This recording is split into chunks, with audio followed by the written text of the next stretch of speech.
Welcome back. Afghan President Hamid Karzai agreed to a runoff presidential election after the UN said the first vote was marred by widespread fraud.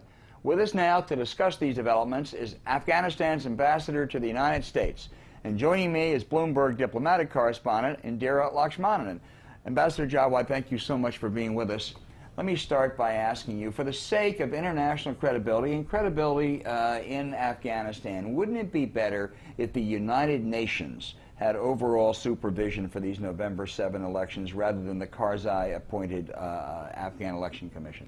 The United Nations is taking a more prominent role in the election. They did play an important role in the Election Complaint Commission. But I'm talking about having overall charge of them. Well, they are welcome if they want to do this. As far as Afghanistan is concerned, we will welcome their increased role and involvement. It's to our best interest to have the second round of the election to be as transparent and as fair and democratic as possible. So even if they run it, that would be okay? That would be okay. They have done it in the past.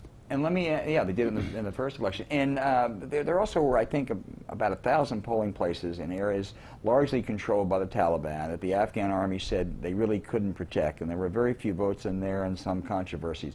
Should those be shut down for this election? This is a very crucial question. Yes, there are about 1,700 polling stations that were in the area where we had most of the security challenges.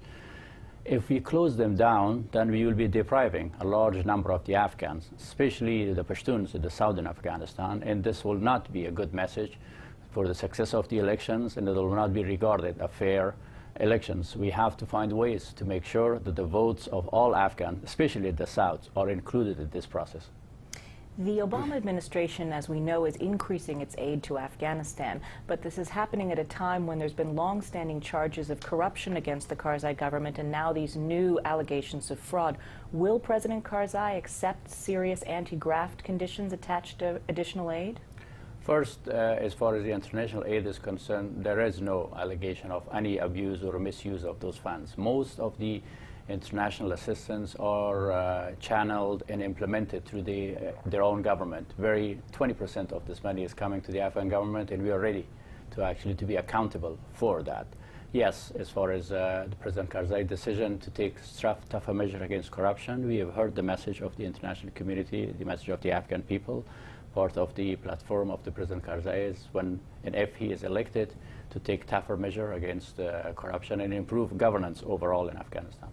There's some talk that President Karzai might cut a power-sharing deal with his rival, former Foreign Minister Abdullah. Would that be a good idea to have a coalition government? Well, historically, coalition governments in Afghanistan has proven to be ineffective and unpopular. And on the current situation in Afghanistan, I think a coalition government is unnecessary because it's widely believed that President Karzai will be winning this election. But if President Karzai decides to include some member of the people who are running or are supporting Dr. Abdullah, this is a possibility. President Karzai have done it in the past, but that will be after President Karzai is declared the winner in the second round. He may have a government of national, a government that includes actually many members of the different groups, but at this point, there is no discussion about the coalition government. President Obama is debating with his advisors whether to have a more limited counterterrorism military mission led by the U.S. or a more expanded counterinsurgency mission. Would a middle course be a bad idea? Well, I'm glad that President Obama is listening to different options, different possibilities, and in seeking the advice of not only the military men, but also his advisors. We think that the nature of the war in Afghanistan required a counterinsurgency approach, but I'm sure that the President will choose a path that he deemed necessary and within the means that's available right now. So there's not a certain number of troops that you're looking for from the U.S.? The additional troops are welcome. They are needed in Afghanistan, but how many of these troops are needed depend on the quality of the troop and the type of the mission that they will carry out in Afghanistan. Some U.S. intelligence experts have said that adding more U.S. troops could in fact be counterproductive, that it could lead Afghanistan to become President Obama's Vietnam. If we know that al-Qaeda is more active in Pakistan, Yemen, Somalia, why should the U.S. be investing more in Afghanistan at this time? Well, first we should listen to General McChrystal on what is the best way to win this fight in Afghanistan. He's an expert. He is one of the best generals that the United States has. And second, similar arguments were made back after the Soviet withdrawal that why should be in Afghanistan. There are other places that might be as important or more important than Afghanistan. And we have learned our lessons that the presence in Afghanistan is not for the sake of safety and security in Afghanistan. It has implications for regional stability and global security. Mr. Ambassador, there have been widespread reports that the Special Representative for Afghanistan and Pakistan, Richard Holbrooke, has been benched, at least temporarily, because President Karzai was unhappy with him during this election process. Can you confirm that? And does your government still have confidence in Ambassador Holbrooke?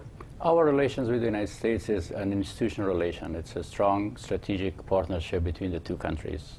I've had the pleasure of working with different Secretary of States, different ambassadors, different special envoys. This is a matter up to the United States. As far as we are concerned, Ambassador Holbrooke is still the special envoy of President Obama to Afghanistan, and if he decides to travel to Afghanistan, he's welcome.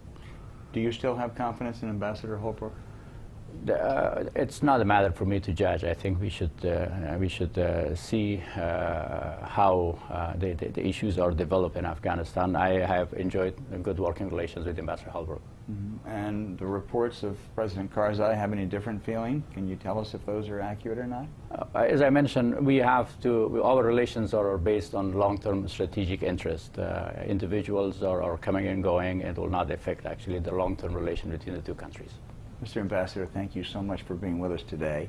Thank you. Look forward to you coming back.